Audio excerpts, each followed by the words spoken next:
आचार्य प्रणाम। मेरा question regarding है युग के। जैसे कि हम पढ़ते हैं 4 युग होते हैं, सतयुग, त्रेता युग, द्वापर युग एंड कलयुग।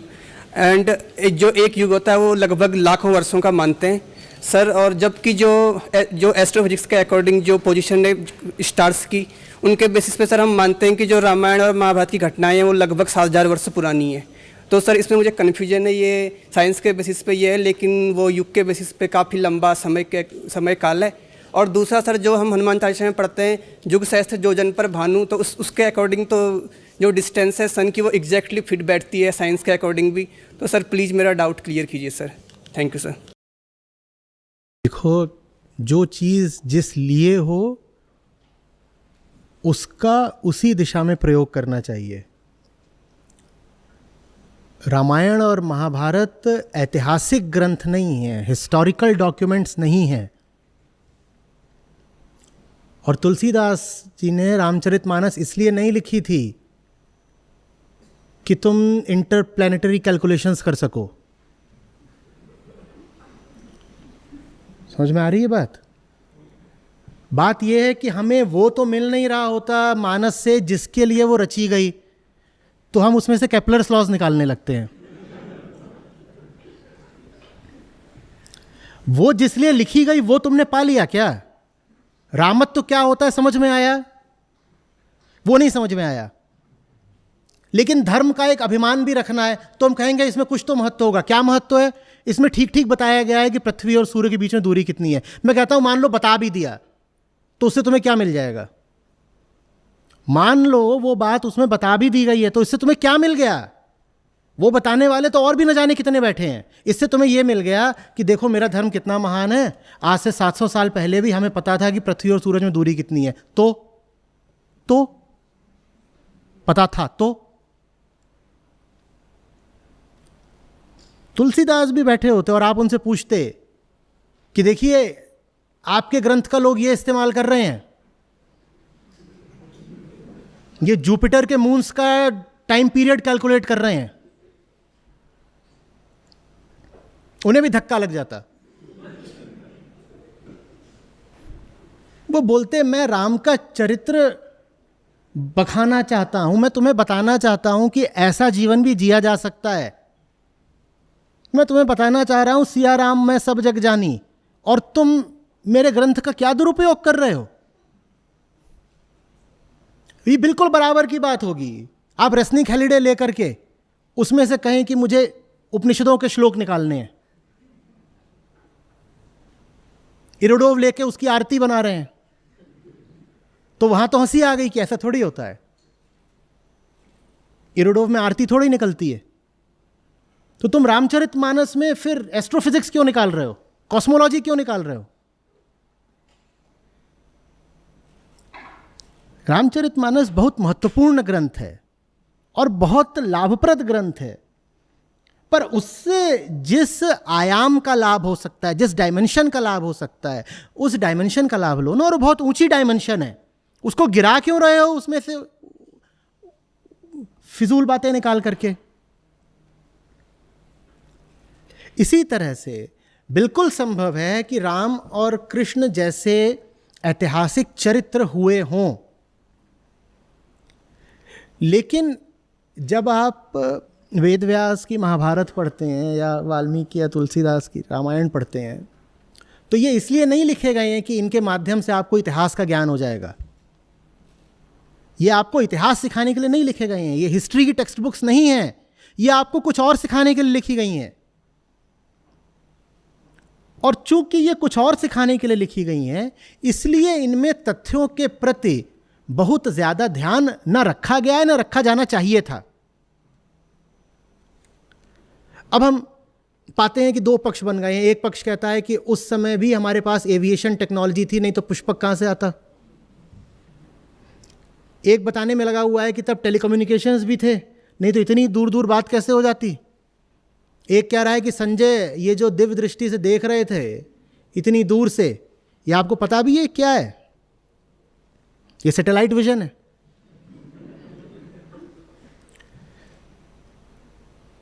भाई महाभारत जो सिखाना चाहती है वो चीज सीखो क्यों उठपटांग चीजें सिद्ध करने में लगे हो?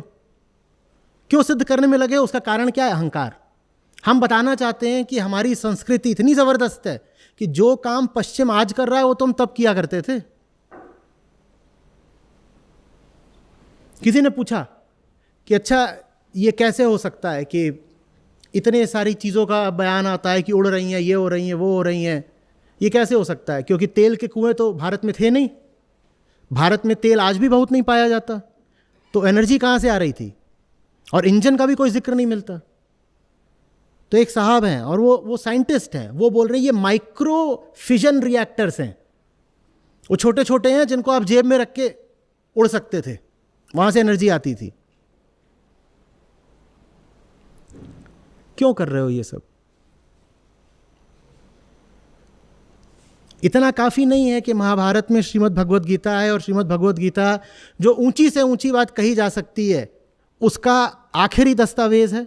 ये काफ़ी नहीं पढ़ रहा, लेकिन गीता से कोई प्रेम नहीं है, गीता से हमें कोई प्रेम नहीं।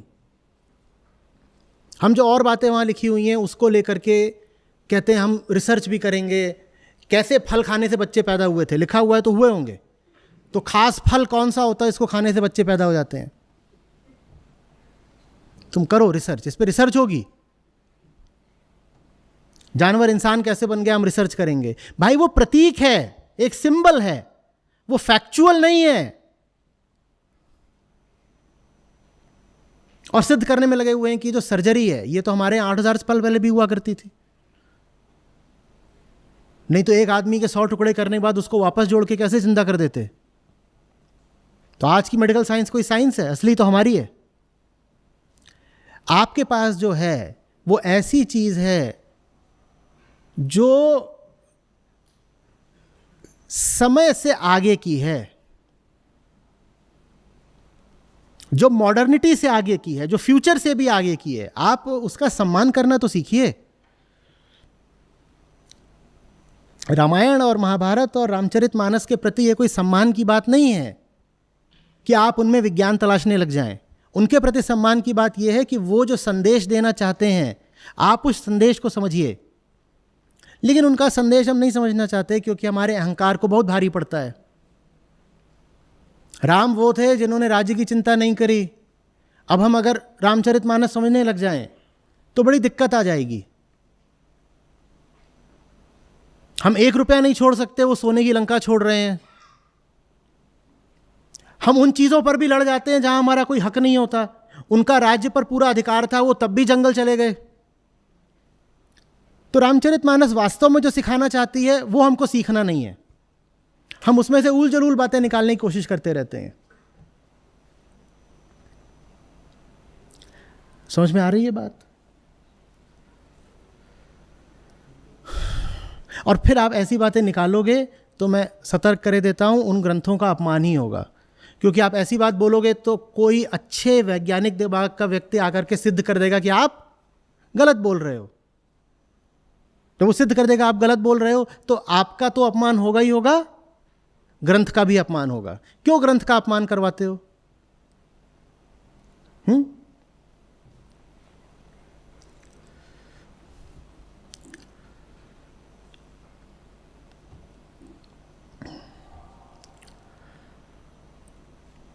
ये प्रश्न पूछना छोड़ो कि हनुमान उड़ कैसे गए थे।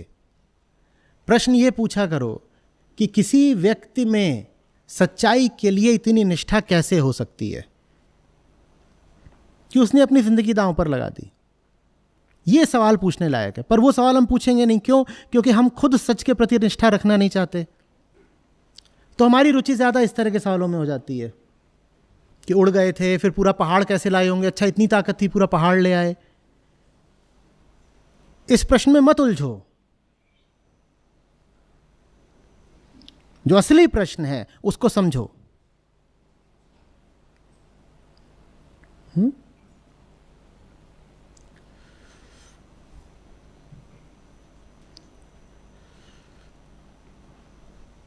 देखिए, हमें क्यों नहीं समझ में आते हैं हमारे ये महाकाव्य भी? वजह यही है, वेदांत नहीं पढ़ा ना। मैं कहा करता हूँ वेदांत कुंजी है। अगर आपने वेदांत नहीं पढ़ा है तो आपको रामायण महाभारत भी समझ में आएगा नहीं। आपको लगेगा कि सही में राम जी की सेना में रीछ थे और बंदर थे और वो लड़ाइयाँ कर रहे थे।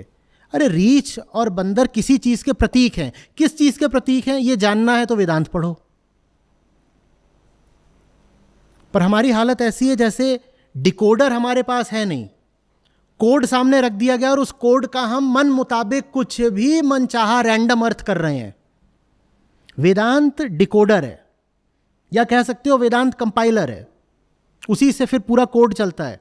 कंपाइलर नहीं हो तो कोड की कोई हैसियत। तो वेदांत आपने नहीं पढ़ा है अगर, तो आप महाभारत का भी कुछ अनुचित अर्थ ही कर लोगे, और जितनी पौराणिक कहानियां हैं उनका भी आप कुछ व्यर्थ अर्थ कर लोगे। हमारी जो पूरी संस्कृति है, हमारी परंपरा है, वो कहानियों से भरी पड़ी है।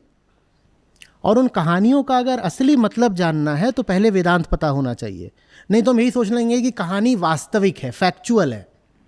अध्यात्म में फैक्चुअलिटी को प्राथमिकता नहीं दी जाती, वहाँ प्राथमिकता दी जाती है आपकी भलाई को। और आपकी भलाई के लिए अगर ज़रूरी हो कि आपको कोई काल्पनिक बात बता दी जाए तो बता दी जाती है।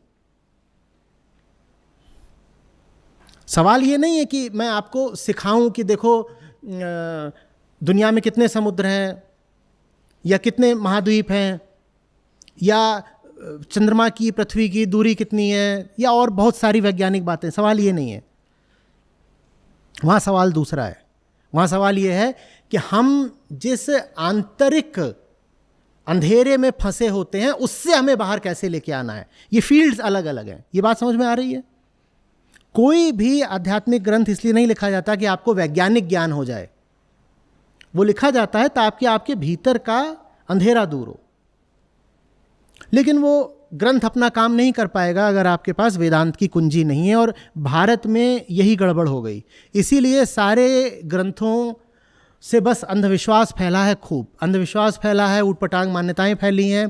क्योंकि हम ग्रंथ पढ़ लेते हैं, हमें पता तो होता नहीं है कि हनुमान वास्तव में क्या है। हम आपको वास्तव में लगता है कि कोई व्यक्ति था वानर जैसे चेहरे वाला और उस व्यक्ति के पास पूंछ थी, आपको वाकई लगता है। हम समझ ही नहीं पाते कि हनुमान किस चीज़ के प्रतीक हैं, और हनुमान किसी बहुत ऊंचे आदर्श के प्रतीक हैं, पर वो हम समझते नहीं। हमने उनको एक सजीव प्राणी बना लिया जो उड़ रहा है, जो पूंछ में आग लगाकर लंका को ध्वस्त कर रहा है। लंका किस चीज़ का प्रतीक है हम वो भी नहीं समझते। सब सिंबल्स हैं, सिर्फ प्रतीक है। मैं ये नहीं कह रहा हूं कि लंका जैसा कोई राज्य कभी था नहीं। मैं कह रहा हूं वो राज्य था भी, तो उस राज्य की कहानी को उठा करके एक प्रतीक के तौर पर प्रयोग किया गया है। बिल्कुल संभव है कि राम थे, सीता थे। संभव क्या है, ऐतिहासिक दृष्टि से भी ऐसे व्यक्ति भी थे, बिल्कुल थे। लेकिन उनका एक बहुत विशिष्ट प्रयोग किया गया है जनमानस की चेतना को ऊंचाई देने के लिए। उनकी कहानियों को उठाया गया है और उनकी कहानियों को इस तरीके से बताया गया है कि आप जब उन कहानियों को पढ़ें तो आपको फायदा हो जाए। वो कहानियां आपको फिर दोहरा रहा हूं इसलिए नहीं बताई गई हैं कि आप पूछें कि अच्छा इस सन में इनका जन्म हुआ, इस सन में इनकी मृत्यु हुई। हिस्टोरिकल इंपॉर्टेंस नहीं है उनकी। अगर उन ग्रंथों को इतिहास ही बताना होता तो सीधे सीधे बोल देते ना, इस साल पैदा हुए थे, इस साल वनवास हुआ था, इस साल यहां पहुंचे, फिर ये किया, फिर वो किया, बता देते। हमारे यहाँ भी तो शक संवत, विक्रमी संवत सब चलता ही था, पर वहाँ पर तिथियाँ बताई ही नहीं गई हैं। जानबूझ के तिथियाँ नहीं बताई गई हैं क्योंकि तिथियों की बात ही नहीं है, समय की बात ही नहीं है, समयातीत की बात है। जो चीज़ समय से आगे की है उसको बताया जा रहा है। ठीक है, तो इन चक्करों में तो मत फंसो। वैदिक कॉस्मोलॉजी वगैरह इस तरह की काफ़ी बातें आजकल चलने लगी हैं, मत फंसो।